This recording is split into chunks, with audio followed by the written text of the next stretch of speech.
하나님 말씀 보겠습니다. 하나님 말씀은 신약 성경 로마서 5장 17절부터 19절까지의 말씀입니다. 로마서 5장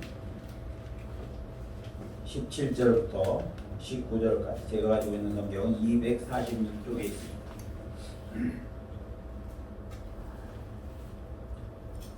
로마서 5장 17절부터 19절까지 우리 찾으셨으면 같은 목소리로 함께 봉독하겠습니다. 한 사람의 범죄로 말미암아 사망이 그 한 사람을 통하여 왕노릇하였으리요 더욱 은혜와 의의 선물을 넘치게 받는 자들은 한 분 예수 그리스도를 통하여 생명 안에서 왕노릇하리로다. 그런즉 한 범죄로 많은 사람이 정죄에 든 것 같이 한 의로운 행위로 말미암아 많은 사람이 의롭다 하심을 받아 생명에 이르렀느니라. 한 사람이 순종하지 아니함으로 많은 사람이 죄인 된 것 같이 한 사람이 순종하심으로 많은 사람이 의인이 되리라. 아멘. 할렐루야. 우리 옆 사람을 보면서 인사하겠습니다. 하나님이 당신을 축복하십니다. 하나님을 축복하십니다. 하나님이 저와 여러분을 축복하시는 줄로 믿습니다. 오늘도 참 좋은 날입니다. 하나님의 크신 은혜와 축복이 사랑하는 성도 여러분과 언제나 함께 하시기를 예수님의 이름으로 축복을 드립니다. 어제와 오늘은 날씨가 제법 따뜻해서 봄 날씨가 다 된 것 같은 그런 느낌이 듭니다. 정말 봄이 이제는 멀지 않은 것 같습니다. 코로나19가 우리 주변에 항상 극성을 부려서 암울한 시간들 속에 지나가는 것 같지만은 그래도 하나님께서 만드신 계절의 변화는 한치의 오차도 없이 계속 진행되고 있는 줄로 믿습니다. 70년대, 80년대 운동권에서 하는 소리가 있는데 그 소리가 뭐냐면 닭모가지는 비틀어도 새벽은 온다 이런 말들을 많이 했습니다. 이것은 닭이 모든 게 해도 시간은 흘러 새벽은 온다는 말입니다.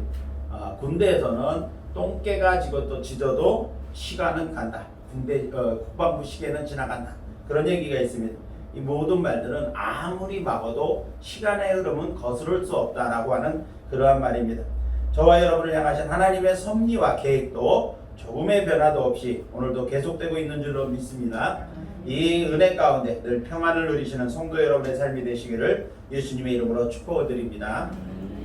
난치병에 걸린 제나 스테이시라고 하는 소녀가 있었습니다. 이 소녀는 너무 병약해서 교회에 갈 수 없습니다. 그래서 교회에도 가지 못하는 자신의 신세를 한탄합니다. 교회에 갈 수도 없고 전도도 할 수도 없고 하나님 앞에 봉사할 수도 없는 자신의 신세를 늘 안타까워하면서 슬퍼했습니다. 주님을 위해 아무것도 할 수 없고 주님께 쓰임받지 못한다는 자신이 너무나 원망스럽고 힘들었습니다. 이 소식을 전해 들은 목사님께서 제나를 찾아와서 이렇게 말씀을 하십니다. 비록 몸이 불편하고 움직이기는 어려워도 하나님을 기쁘시게 하는 일을 할 수 있단다. 이런 말씀을 목사님이 해주었습니다. 자, 제나는 깜짝 놀랐습니다. 하나님 앞에 예배드리지도 못하고 또 봉사도 못하고 전도도 못하고 아무것도 못하는데 내가 어떻게 하나님을 기쁘시게 해드릴 수 있을까? 그것이 궁금했습니다. 그래서 목사님에게 그것이 무엇이냐고 물었더니 목사님이 하시는 말씀이 하나님이 가장 기뻐하시는 것은 영혼을 구원하는 일이란다. 그러므로 교회에 가지 못하고 전도할 수 없다고 해도 구원받아야 될 사람을 위해서 기도하는 일은 하나님이 가장 기뻐하시는 일이란다. 이것은 너도 얼마든지 할 수 있어. 이렇게 격려를 해주었습니다. 이 소식을 들은 이 제나는 너무나 기뻤습니다. 그래서 영혼들을 위해서 기도하기를 시작을 했습니다. 얼마 후에 그 마을에서 신앙 부흥이 크게 일어났습니다. 그래서 이 신앙 부흥에서 56명이나 되는 마을 사람들이 교회에 등록하라고 처음으로 예수를 믿게 되었습니다. 그러던 어느 날 이 제나라고 하는 이 소녀가 죽었다고 하는 소문이 들렸습니다. 그래서 목사님이 달려가서 그 어린 소녀의 장례식을 거행을 했습니다. 장례식이 마치고 났을 때 소녀의 아버지, 제나의 아버지가 한 장의 종이 쪽지를 목사님에게 건네주는 것이었습니다. 그래서 이 목사님은 아버지가 전해준 쪽지를 펴보는 순간에 그만 왈칵 눈물이 나고 그 자리에 앉아서 하나님 앞에 기도했습니다. 이 아버지가 전해준 쪽지가 뭐냐 하면 죄나가 마을 사람들을 위해서 기도했던 기도의 명단이었습니다. 이름을 적어놓고 기도하는 명단이었었는데 그 명단을 보니까 교회에 새로 등록한 56명의 이름이 빼곡히 적혀 있는 것을 볼 수가 있었습니다. 재난은 투병생활 중에서 가운데서도 마을 사람들의 이름을 적어놓고 한 사람 한 사람의 이름을 불러가며 최선을 다해서 하나님 앞에 기도했고 그 기도가 응답되었던 겁니다. 자, 기도라고 하는 것은, 기도의 생명이라고 하는 것은 뭐냐면 순수한 마음을 하나님 앞에 드리는 것, 이것이 바로 기도의 생명입니다. 하나님께 드리는 기도마저도 하나님과 밀당한답시고 어떤 조건을 달고 어떤 계산적인 방법에서 세상에서 거래하는 것처럼 그렇게 기도해서는 안 된다는 겁니다. 하나님께 드리는 기도는 계산적인 것이 아니라 정말 순수한 마음으로 하나님을 사랑하는 마음으로 기도해야만 하나님께서 기뻐하시는 것입니다. 어떤 사람이 두 사람이 배를 타고 가다 풍랑을 만나서 배가 뒤집혔습니다.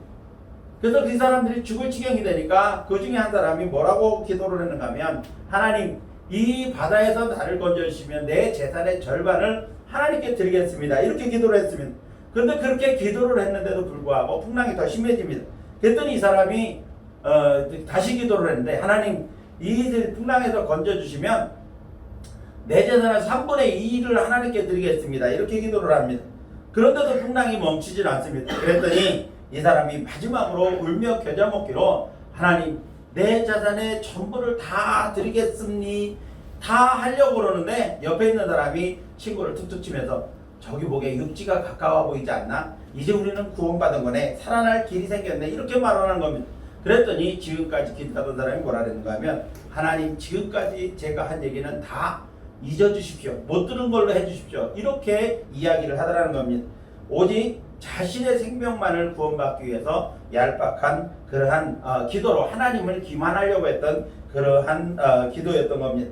우리 모두는 하나님 앞에 드리는 기도 생활이 정말 순수하게 하나님 앞에 기도할 수 있는, 순수한 마음으로 기도할 수 있는 우리 모두가 될 수 있기를 예수님의 이름으로 축복을 드립니다.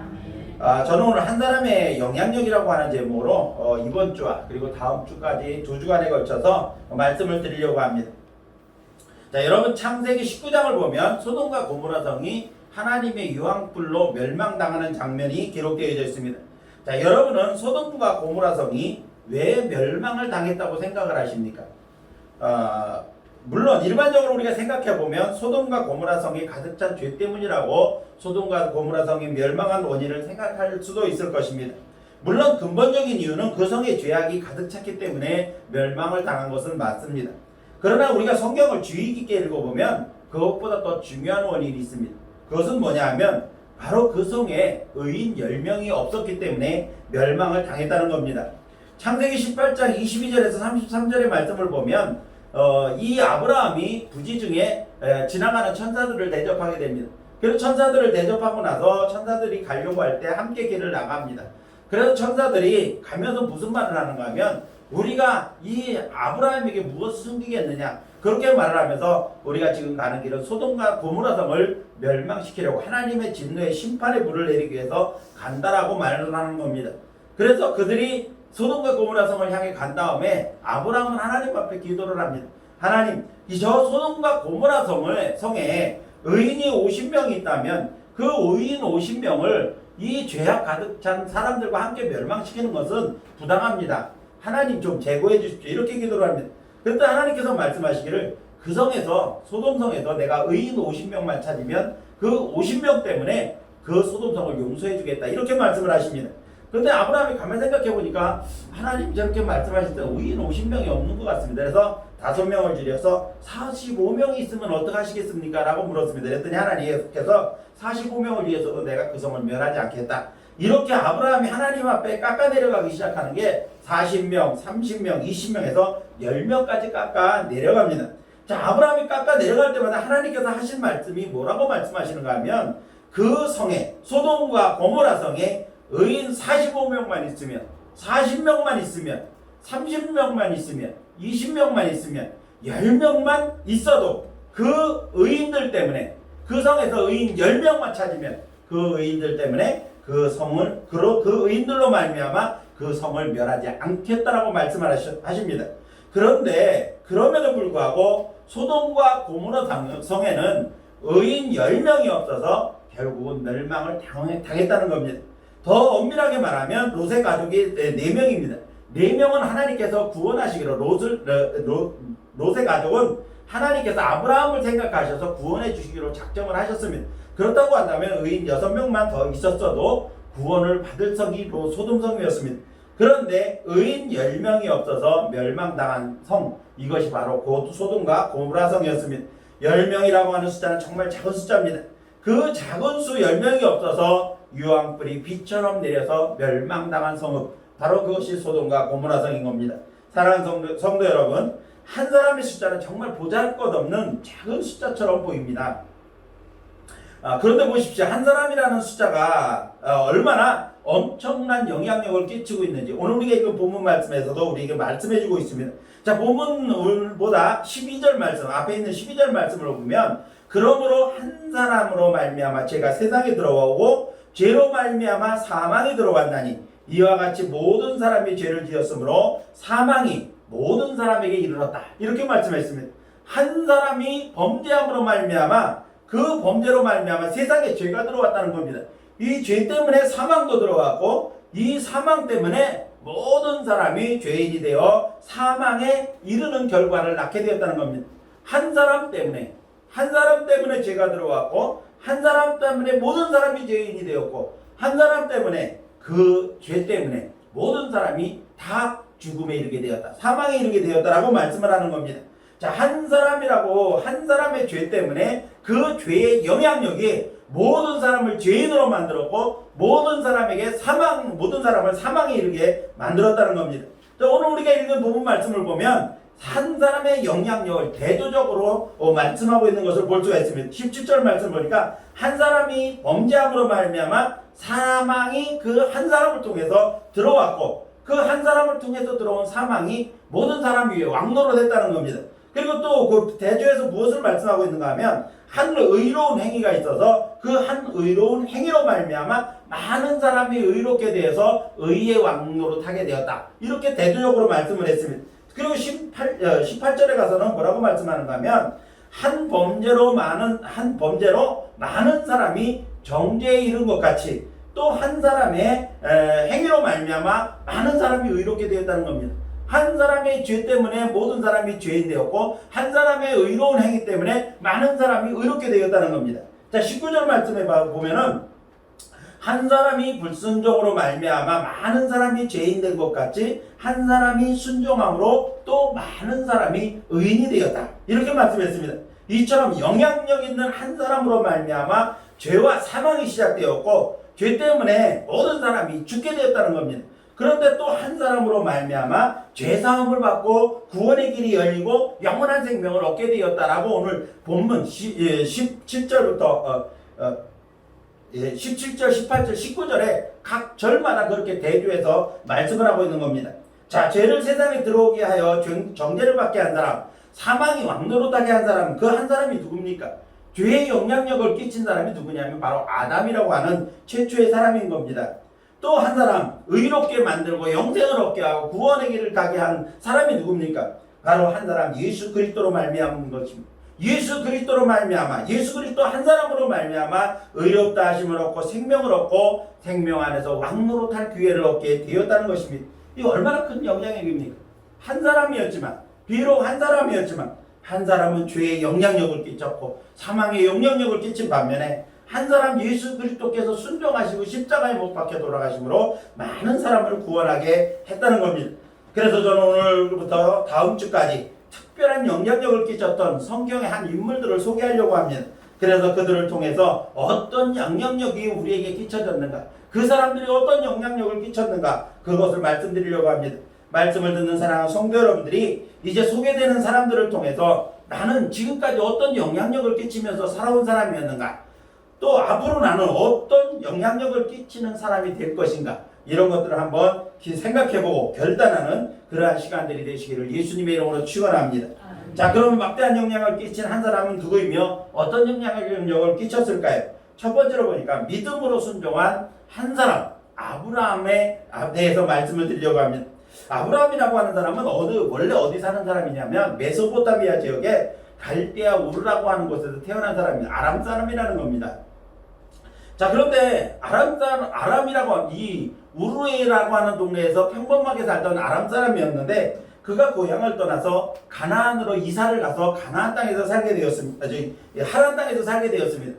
하란 땅에서 거주하고 사는데 하나님께서 어느 날 아브라함을 부르십니다. 아브라함이 75세가 되었을 때 하나님께서 부르셔서 본토와 친척과 아버지 집을 떠나서 하나님이 지시하시는 곳으로 가라고 말씀하십니다. 어디로 가라고 말씀하신 거죠? 내가 내게 지시할 땅으로 가라. 이렇게 말씀하시는 겁니다. 지금까지 살아오던 고향과 친척과 아버지 집을 모두 떠나서 어디로 가라, 지역을 딱 가르쳐줘서 가라고 말씀하셨으면 편했을 텐데 어디라고 말씀도 안 하시고 내가 내게 앞으로 지시할 땅으로 가라 그렇게 말씀을 하시는 겁니다. 그리고 아브라함이 생각해보면 좀 더 일찍 부르셨으면 어떨까? 좀 혈기도 왕성하고 뭔가 해볼 것 있을 나이가 되었을 때 뭐 한 40대나 30대 때 부르셨으면 얼마나 좋았을까 그런 생각을 할 수도 있습니다. 그런데 75세가 돼서 부른 겁니다. 75세가 돼서 하나님께서 아브라함을 부르셨습니다. 그런데 아브라함은 하나님께서 자기 나이 75세 이제 다 나이 먹을 만큼 먹었는데 본토 친척 아비 집을 떠나는 것이 쉬운 일이 아닙니다. 그런데도 불구하고 하나님께서 부르셔서 떠나라고 하시니까 아무 말 안 하고 믿음을 가지고 떠났습니다. 지체하지도 않고 떠났습니다. 부르심을 받은 지 25년이 지났습니다. 24년이 지날 때까지 하나님께서는 약속의 자녀를 주시지 않습니다. 중간에 이스마엘이라고 하는 아들을 낳긴 낳는데 이 사람은 정실 부인인 사라를 통해서 낳은 것이 아니고 몸종인 하갈을 통해서 낳았습니다. 근데 하나님께서 저 사람은 이스마엘은 내가 택한 아들이 아니다라고 말씀을 하십니다. 내 나이 100살이 다 됐는데 아직까지도 자녀를 주시지 않으면서 계속해서 민족의 조상으로 삼아주겠다, 축복의 근원이 되게 해주겠다 이 말씀을 계속해서 하십니다. 그런데도 불구하고 아브라함은 믿음이 흔들리질 않는 겁니다. 결국은 부름받은 지 25년 만에 아들 이삭을 낳게 되었고 100세의 그를 통해서 놀라운 일들이 시작되기 시작합니다. 하나님께서 아브라함을 부르실 때 약속하신 약속이 무엇입니까? 내가 너로 큰 민족을 이루고 내게 복을 주어 내 이름을 창대케 하리니 너는 복이 될지라 이렇게 말씀했습니다. 우리가 먼저 읽던 한글 개역 성경에는 너는 복의 근원이 될 것이다 이렇게 말씀을 하셨습니다. 많은 민족의 조상과 창대케 해주며 복의 근원이 되게 해주시겠다고 하는 그러한 약속의 말씀을 주신 것입니다. 자, 이 약속의 말씀을 따라 아브라함은 순종을 해서 본토와 친척과 아비 집을 떠나간 지 25년이 되었습니다. 갈 바를 알지 못하면서도 떠났습니다. 그래서 애굽으로도 내려갔다가 블레셋 지역으로 갔다가 그러면서 결국은 가나안 땅에 도착하게 된 겁니다. 하나님께서는 아브라함이 순종하는 믿음을 의롭게 여기신 겁니다. 정말 갈 바도 알지 못하는 막막한 상황에서 나이가 많이 먹어 움직이기도 어려운 상황에서 그는 순종을 했습니다. 그 순종을 통해서 하나님께서 그를 의롭게 여겨주시고 그와 약속하신 그 약속들을 이루어 주시기 시작하신 겁니다. 그래서 아브라함의 순종하는 믿음이 하나님 앞에 의로 여겨주면서 이제 이로 인해서 약속이 성취되기 시작합니다. 많은 민족이 조상이 되게 해주시겠다고 아브라함에게 약속하셨기 때문에 이삭의 혈통을 통해서 이제 히브리 민족의 혈통이 시작된 겁니다. 선민 이스라엘 민족을 출발시키셨습니다. 그리고 믿음의 계보를 시작하신 것입니다. 뿐만 아니라 아브라함의 혈통을 통해서 메시아를 세상에 보내시고 한 분 예수님께서 십자가의 죽으심을 통해서 하나님의 사랑의 절정인 구속사역을 시작하시게 된 겁니다.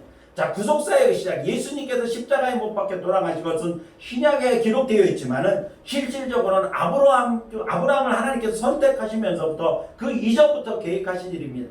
그 이전부터 계획하셨던 일을 아브라함을 선택하시고 아브라함에게 약속된 그 이삭을 출생시키심으로 말미암아 본격적으로 시작하신 것입니다. 바로 아브라함 한 사람의 순종하는 믿음의 행위가 하나님의 계획하신 섭리를 진행시키고 이루어가도록 하신 것입니다. 사랑하는 성도 여러분, 하나님이 가장 기뻐하시는 일은 무엇일까요? 하나님은 당신의 자녀들이 순종하는 믿음을 가지고 있는 것을 기뻐하십니다. 하나님께 불순종하는 이유는 두 가지입니다. 하나님을 믿지 못하거나, 둘째는 자신이 교만하기 때문에 하나님께 순종하지 않습니다. 하나님의 말씀에 대한 불신이나 의심 때문에 순종하지 못하거나, 혹은 하나님이 없어도 내 힘으로 내 자신이 무엇인가 할 수 있다라고 교만한 마음을 가질 때 하나님의 말씀에 순종하지 않는 겁니다. 여러분은 어떻습니까? 여러분의 믿음은 순종하는 믿음입니까? 아니면 불신과 교만으로 인해서 순종하지 않는 불순종의 믿음을 가지고 있습니까? 순종하는 믿음은 하나님의 축복을 불러옵니다. 순종은 하나님을 기쁘시게 하는 믿음의 행위이며, 순종하는 사람을 하나님은 쓰시는 겁니다. 수백만 또한 수만의 사람보다 순종하는 한 사람이 하나님께 크게 쓰임받고 하나님께서 주시는 복을 누릴 수가 있는 것입니다. 이제 순종한 아브라함 한 사람의 믿음을 통해서 인류의 역사가 새롭게 시작되었던 것처럼, 믿음으로 순종하여 큰 믿음의 능력을 나타낼 수 있는 저와 여러분들이 될 수 있기를 예수님의 이름으로 축원합니다. 두 번째로 막대한 영향력을 끼쳤던 두 번째 사람은 누구냐면, 하나님이 함께 하신 한 사람 다윗입니다. 자, 이스라엘 남서쪽에 자리 잡고 있는 블레셋이라고 하는 이 나라와는 이스라엘은 아주 철천지 왼수입니다. 사실 이 블레셋 민족은 어디에서 시작됐는가 하면, 아브라함의 후처인 구두라라고 하는 그 자녀로부터 블레셋이라고 하는 민족이 나왔습니다. 어떻게 따지고 올라가 보면은 혈통은 한 혈통인데, 저 한 수백 년이 흐른 다음에는 서로 철천지 원수가 됐습니다. 그래서 이 가나안 땅 남서쪽 해안가로 자리 잡고 있는 이 블레셋이라고 하는 나라는 이 부족이 연합체를 이루어서 한 국가를 만들었습니다. 자, 그런데 이스라엘 백성들이 가나안 땅을 점령하면서부터 아주 이 이스라엘을 괴롭히면서 이스라엘의 철천지 원수가 된 나라가 바로 이 블레셋이라고 하는 나라입니다. 그런데 거의 천적관계입니다. 아주 서로 물고 뜯고 아주 외수같이 지내는 그런 나라가 바로 블레셋이라고 하는 나라입니다. 사울왕 시대에는 거의 모든 전쟁이 이 블레셋과의 싸움이었습니다. 자, 사무엘 37장을 보면 역시 블레셋과의 그 전쟁의 이야기가 나옵니다. 아직 나이는 어렸었고 초대 임금인 사울 임금이 블레셋과 계속해서 전쟁을 치릅니다. 자, 전쟁을 치르는데 어느 날 이 아주 큰 전쟁이 벌어집니다. 전쟁을 하고 있는데 어린 다윗이 그때는 사울이 하나님 앞에 불순종의 죄를 너무 많이 졌기 때문에 하나님께서 사울을 버리기로 작정하시고 어린 다윗에게 기름을 부어서 그를 왕으로 사울의 뒤를 이어 왕으로 세우시기로 작정하셨습니다. 그래서 사무엘을 통해서 기름을 부어 놓으신 그런 상태입니다. 자, 그런데 이 다윗에게는 7명의 형들이 있습니다. 다윗은 8아들 중에서 막내였기 때문에 집에서 목동으로 아버지의 양을 치고 있었습니다. 어느 날 형들이 전쟁에 나갔습니다. 형들 중에서 3명이 전쟁에 나갔는데 아버지의 심부름으로 전쟁에 나가 있는 형들을 면회를 가게 됩니다. 자, 면회를 갔는데 가보니까 전쟁터가 이상한 겁니다. 맨날 치열하게 칼과 창으로 휘두르고 싸우는 전쟁이 아니라 서로 양짝 골짜기를 하나 두고 양짝에 서로 대치합니다. 대치하는데 가만히 보니까 저 블레셋 진영에서 거인 장수 골리앗이 나와서 아침 저녁으로 나와서 이스라엘 백성들을 조롱합니다. 하나님을 모욕하는 말을 소리 질러서 해댑니다. 그런데 이스라엘 백성들로는 누구 하나 나가서 싸우려고 들지를 않습니다. 두려움에 벌벌 떨기만 합니다. 임금으로부터 시작해서 병사 한 사람 모두가 골리앗 한 사람 때문에 두려움에 벌벌 떨고 있는 겁니다. 그럴 때 다윗이 그 광경을 보게 됩니다. 그 속에서 울분이 솟아오릅니다. 도대체 저 골리앗이라고 하는 인간이 어떤 인간이기에 그런 마음을 가지면서 다윗의 마음속에 이런 생각이 듭니다. 이 할례 받지 못한 블레셋 사람이 누구이기에 살아계신 하나님의 군대를 모욕하느냐. 마음의 분노가 막 시끄러오르는 겁니다. 이후에 일어나는 싸움 이야기는 여러분도 잘 아시는 겁니다. 다윗은 자기가 평소에 들고 다니던 지팡이, 양을 칠 때 쓰는 지팡이라고는 하지만은 실질적으로는 막대기로 표현되어 있습니다. 막대기 하나 들고 그리고 물맷돌 들고 그리고서는 다 골리앗 앞으로 나갑니다. 골리앗이 생각해보면 기가 막혔겠죠. 큰 장수도 아니고 어린 꼬마가 갑옷도 입지 않고 칼과 창도 들고 나오지 않고 지팡이 하나, 막대기 하나 들고 나오는 거 보면 기가 막혔을 겁니다. 그러나 하나님이 다윗과 함께 하심으로 말미암아 다윗을 통해서 골리앗을 쓰러뜨리고 이스라엘 백성들은 대승리를 거둔 겁니다. 이 다윗과 골리앗의 싸움은 아무리 구척장신이며 거의 족속이라고 할지라도 하나님이 함께 하신 어린 다윗을 당하지 못하고 결국은 쓰러지고 말았다는 겁니다. 이 일로 인해서 이스라엘 백성은 큰 승리를 얻게 되는 겁니다. 비록 어린 소년 다윗이었지만 하나님께서 다윗과 함께 하시니까 구척장신 골리앗도 필요 없더라는 겁니다. 돌멩이 하나에 쓰러지고 말더라는 겁니다. 하나님의 놀라운 역사가 다윗, 하나님이 함께 하시는 다윗을 통해서 나타났다는 겁니다. 하나님이 함께 하신 한 사람의 영향력은 구척장신 골리앗을 이기는 능력뿐만 아니라 이스라엘 백성들에게 큰 영향을 끼쳤습니다. 큰 힘을 북돋은 겁니다. 그래서 지금까지 두려움에 벌벌 떨고 있던 이스라엘 백성들이 이 다윗의 승리를 보면서 큰 힘을 얻고 나가서 이 블레셋 병사들을 다 물리쳐 이겨서 큰 승리를 이끌게 되었다는 겁니다. 하나님이 없는 거인 장수도 그리고 막강한 군사력도 하나님이 함께 하시는 한 사람 앞에 아무것도 아니었다는 겁니다. 무용지물일 수밖에 없었다는 겁니다. 그런데 다윗이 어떻게 하나님과 함께하는 사람이 됐을까? 하나님과 함께하려면 어떻게 할까요? 다윗에게서 배워보려고 하는 겁니다. 그것은 그가 늘 하나님을 의지하고 살았다는 겁니다. 목동으로 살면서 어린 소년이 목동으로 살면서 양을 잡아가려고 하는 사자들과 싸우고 곰과 싸우고 이런 놀라운 능력이 어디서부터 나왔습니까?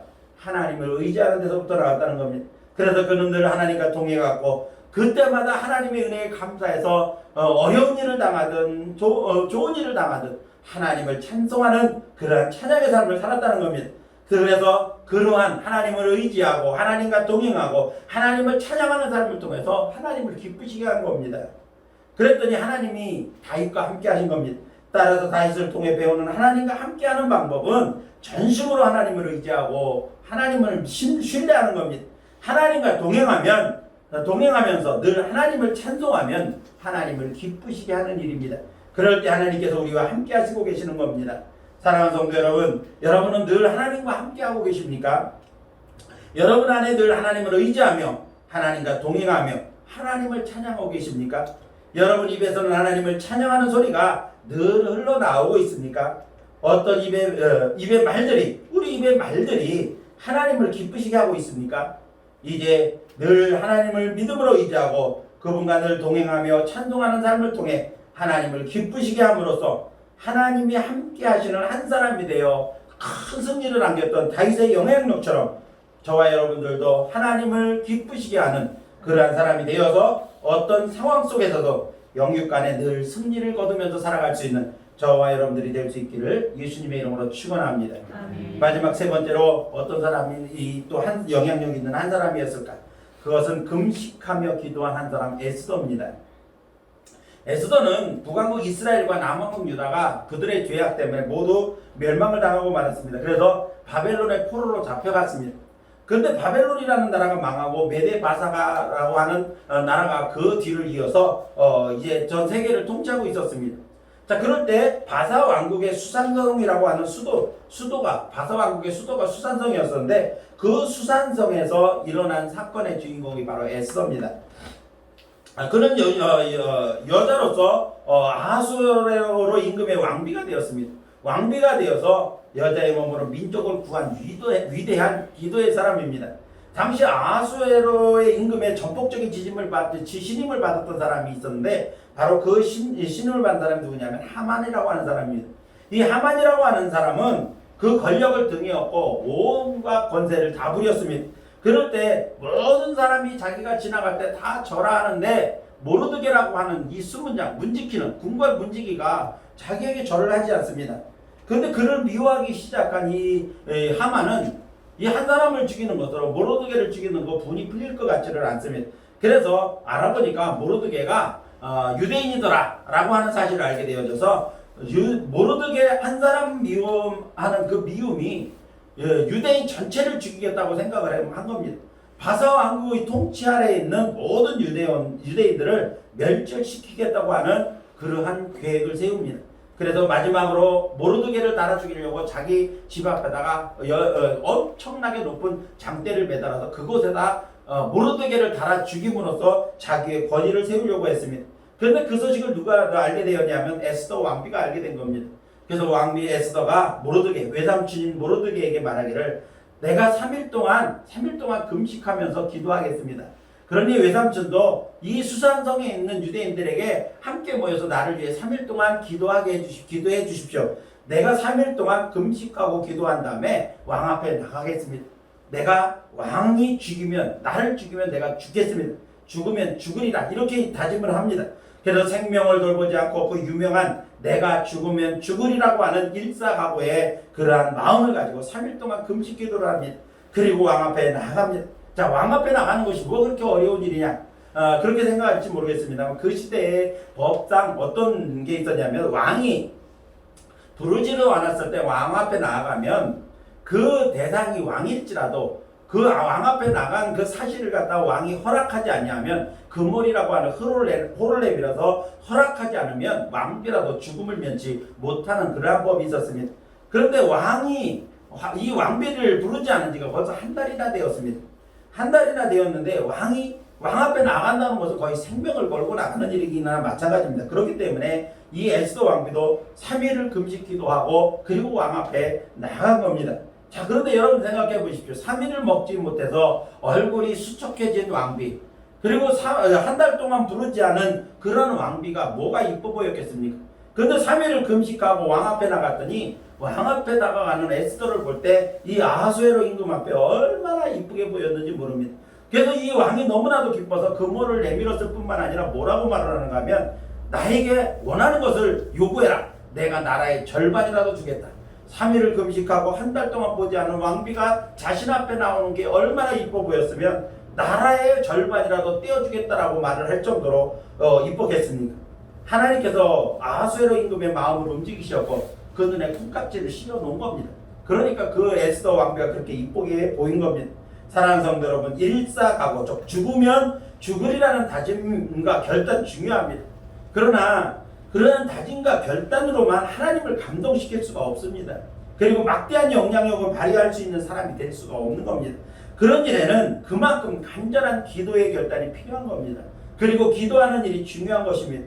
각오로만 되는 것이 아니라 간절한 기도의 자리에 앉는 것이 더 중요하다는 겁니다. 에스더는 왕 앞에 나아가게 죽으면 죽으리라고 하는 이 각오 앞에 뭐가 있었는가 하면 내가 3일 동안 금식하며 하나님 앞에 기도하겠습니다라고 하는 결단이 먼저였던 겁니다. 그래서 3일 동안 금식 기도하고 왕 앞에 나간 것입니다. 그러면 어떤 일을 하기에 앞서 먼저 기도할 때 막강한 영향력이 나타나는 겁니다. 우리가 기도할 때 이와 같은 영향력이 나타난다는 겁니다.